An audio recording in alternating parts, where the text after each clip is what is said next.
নমস্কাৰ সকলোলৈ। আজি ষষ্ঠ শ্ৰেণীৰ পাঠ নং 20 জীৱন ধাৰণৰ মান উন্নয়নত প্ৰযুক্তিৰ প্ৰভাৱ এই পাঠটিৰ অনুশীলনীৰ প্ৰশ্নৰ উত্তৰকেইটা দিব ওলাইছোঁ। ইয়াৰে প্ৰথম প্ৰশ্নটো আছে প্ৰযুক্তি কাক বোলে? ইয়াৰ উত্তৰটোত হ'ব কোনো কাৰ্য পৰিচালনা আৰু সম্পাদন কৰাৰ বাবে বৈজ্ঞানিক চিন্তা চৰ্চা আহিলাপাতি আৰু কৌশল আদি প্ৰয়োগ কৰাকে প্ৰযুক্তি বোলে। ইয়াৰে 2 নম্বৰ প্ৰশ্নটোত দিয়া আছে জীৱন ধাৰণৰ মান উন্নয়নত প্ৰযুক্তিয়ে কিদৰে সহায় কৰিছে আলোচনা কৰা। ইয়াৰ উত্তৰটোত হ'ব প্ৰযুক্তিয়ে মানুহৰ জীৱন ধাৰণৰ মান উন্নয়নত বিভিন্ন ধৰণে যথেষ্ট সহায় কৰিছে। প্ৰযুক্তিৰ সহায়ত পানীৰ পৰা বিজুলী শক্তি, গোবৰৰ পৰা গোবৰ গেছ, সূৰ্যৰ ৰশ্মিৰ পৰা সৌৰশক্তি আহৰণ কৰি মানুহে দৈনন্দিন জীৱনত ব্যৱহাৰ কৰিবলৈ ল'লে। প্ৰযুক্তিৰ সহায়তে মানুহে ঘৰতে বহি বহু দূৰৈত থকা মানুহৰ লগত টেলিফোনেৰে যোগাযোগ কৰিব পাৰিলে। টেলিভিছনত বিভিন্ন ধৰণে অনুষ্ঠান উপভোগ কৰিব পৰা হ'ল। গৰমৰ পৰা ৰক্ষা পাবলৈ বিচনীৰ সলনি বিজুলী শক্তিৰ দ্বাৰা চালিত ফেন, এয়াৰ কুলাৰ, এয়াৰ কণ্ডিশ্যনাৰ আদিৰ ব্যৱহাৰ কৰিব পৰা হ'ল।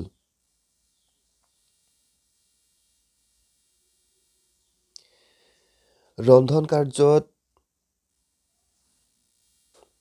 খৰিৰ সলনি গেছ, মাইক্ৰৱেভ, হট প্লেট আদি ব্যৱহাৰ কৰিব পৰা হ'ল।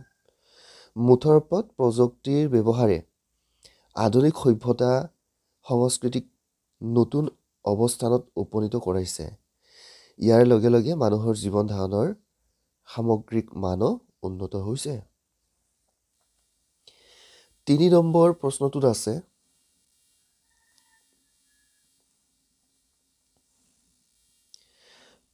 প্ৰকৃতিৰ পৰা আমি কি কি শক্তি লাভ কৰোঁ আৰু ই আমাৰ কেনেকুৱা অভাৱ পূৰণ কৰে।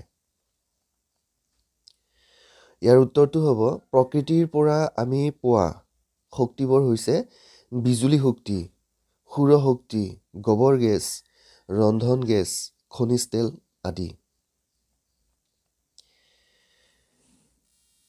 এই শক্তিবোৰে আমাৰ বিভিন্ন অভাৱ পূৰণ কৰে।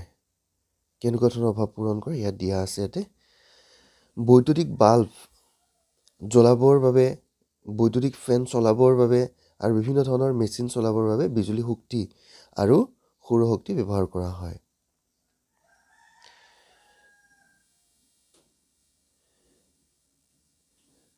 তাৰপিছত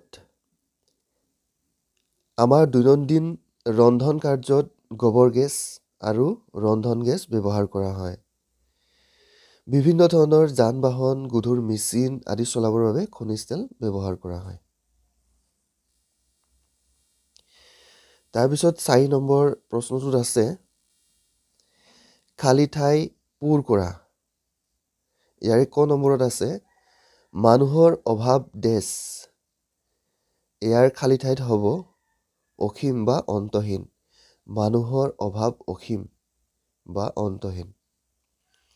তাৰপিছত খ নম্বৰ অভাৱেই দেশ মূল। অভাৱেই আৱিষ্কাৰৰ মূল।